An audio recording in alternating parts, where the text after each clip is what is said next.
What's up, guys? So we're back here for the TIB Army Inner Circle again, continuing to talk about the subject of deloads. So what I want to look at now is just like the types of deloads that we see used, and also maybe what the benefits and drawbacks are to using that type of strategy. So the first one that we want to talk about is basically a planned or a scheduled deload. So the most common example again would be something like a strength athlete who has a competition coming up, where they know a week or two before the competition takes place that they're going to strategically lower down their training intensity and their training volume so that they can recover and perform at their best on the day. Now, that's not the only example. We often see people who strategically put them in, say, every third or fourth training week, something like that. Or they may plan like a holiday or something like that at a specific time that translates to just after when their training intensity or their training stress will peak. Now, the downside to having a specifically planned in advance deload is that you may end up having them too late, or you may end up having them too early. Basically, you're putting them in your program ahead of time, and you're kind of theorizing how you're going to react to the training program and then putting a deload in when it kind of makes sense. Now, that can work if, say, you're coaching yourself and obviously you have a good knowledge of how you recover and adapt to a certain training strategy, or perhaps if you're working with a client who you've been working with for a long time and again you kind of know their recovery abilities, what their lifestyle is like and how they react to these types of trainings, that can work pretty well, and usually you can get it in a pretty good spot where you guess it reasonably well. But outside of that, it can leave us in a scenario where we can end up deloading when we don't need to, which could mean that we end up kind of missing a week where we could be progressing, but instead we're kind of going back down to maintenance. Or it could mean that we end up deloading too late, and in that scenario we kind of dig ourselves into too much of a ditch, and then we then end up needing a longer deload then to get back to where we want to be. Or worst case scenario, we have a week or two of bad training that we kind of force ourselves through before we finally get to that scheduled deload. So this can work very well, but again, it needs to be implemented in the right way in terms of what training program it's being placed into. Now, when we talk about deloading in this manner, it can be kind of a complete week off the gym or a massive reduction in training volume or intensity, or it can be something that's a lot more kind of titrated and smaller dosage, which is actually what we do with a lot of the TIB Army programs that you see on the website. What we do is that we put a kind of scheduled progression system into the first couple of weeks of the training block, and then the fourth week or the last week of that training block then is usually a partial deload. So it's almost to the point where you wouldn't actually notice it as a deload, which can be a good thing, because a lot of the time if you tell an individual that this week is a deload week, that individual is not going to be as motivated to train that week. However, if you mask it in a manner where, let's say, the volume of the training program comes down considerably, let's say 40 or 50%, but you allow them to push the sets, their work sets considerably harder, or you allow them to go heavier in that week, they're still getting a deloading effect, but because they're still allowed to push one aspect of that training week, they still feel motivated to train hard.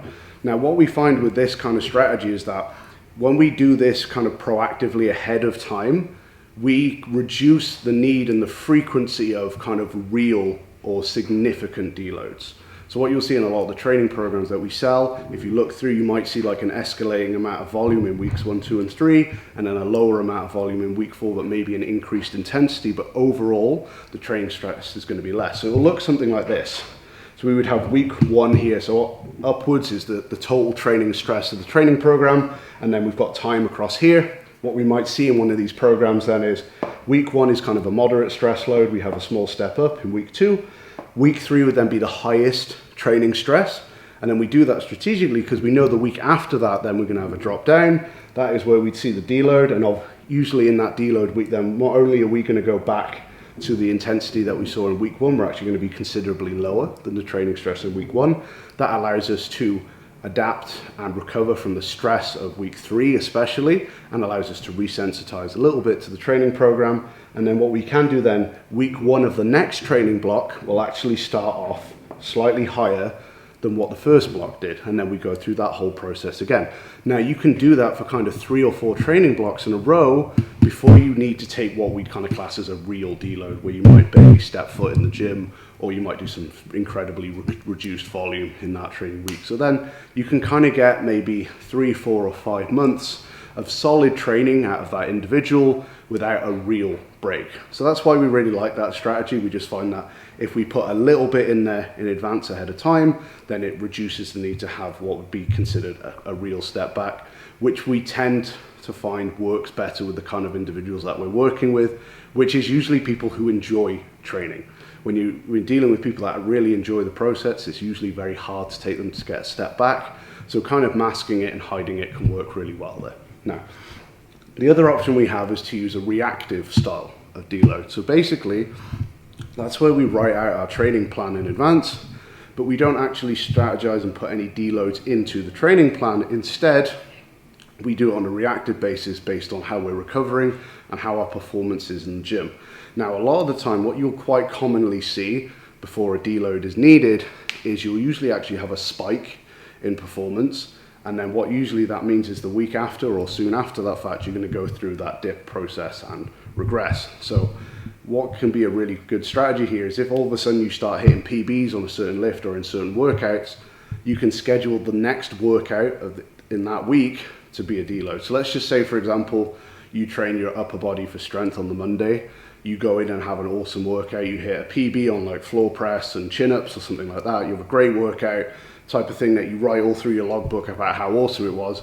Then what you might do is say, right, this workout next week needs to be deloaded because I'm probably on the precipice of falling down the other side of that cliff. So that way you can just do it even on a workout by workout basis. You don't even have to deload the whole program at once. It might simply be a case that certain muscle groups need to deload. Now, the other way to do it would just be to have extra weeks planned in your strategy. So let's say you've got 12 or 13 training weeks put in there, but you've got room to add in 2 or 3 extra weeks of training if you need to, and then you have those floating around as you need to. And then when you need a deload, you simply insert it as your next week of training, knowing that you've allowed yourself 16 weeks to get to the end of this program. So you have up to a maximum of 3 deload weeks that you can insert in that program at any point that you wish. That means you still complete the training program on time, but you can have the deloads based on exactly when you need them, as opposed to kind of predicting and theorizing when you're going to need them. Now, the other way that we commonly use it with athletes and with people that we coach is simply to allow life to do it for us. Now, you can't always depend on this because some people are maybe too stubborn and enjoy training too much to allow life to get in the way. But with people who are maybe a little bit more relaxed about their training, you can allow deloads to happen kind of naturally based on things like family events, holidays, vacations, all that type of thing. So we know for a fact that most people at the, say Christmas and New Year kind of time are probably not going to go to the gym very much. So we can have an increased training stress running up to that time period, knowing that they're probably not going to step foot in the gym during that time.